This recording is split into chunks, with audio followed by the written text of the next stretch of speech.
so we understand what the delay has been about. After all, Gordon Brown, as Prime Minister in 2009, said the report would be ready within a year, and John Chilcot himself finished taking evidence in 2011, so it's inexplicable really as to why this delay has occurred.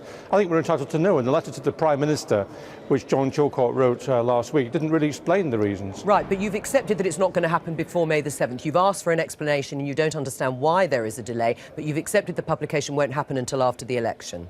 I think it's exceedingly unfortunate if it doesn't happen before the election. What makes you think it might happen before? Well, I think it's highly unlikely. John Chilcot isn't in charge of his own inquiry. It's not a matter for political pressure. He said it won't. It's highly unlikely, I think was his phrase, to report before the election. So that's a matter of fact. He said it would take a few more months at least, I think, in his letter to the Prime Minister. But nevertheless, the fact of the matter is this has now been going on for 6 years.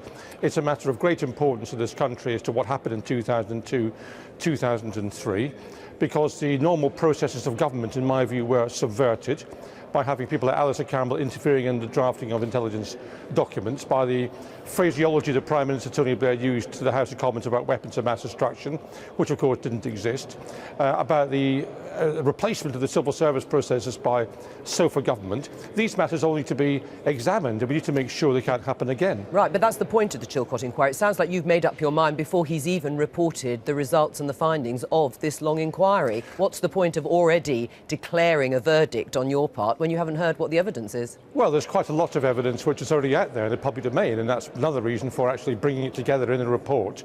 I mean, the matters I've just discussed with you are public knowledge. Yes, but you want to wait for Sir John Chilcot's actual final report to see what he actually views as a verdict on the lessons learnt from the Iraq War. Why don't you wait until he reports before you're already saying what you think should be there? Well, the matters I've just raised just now have been public knowledge for years, going back into the last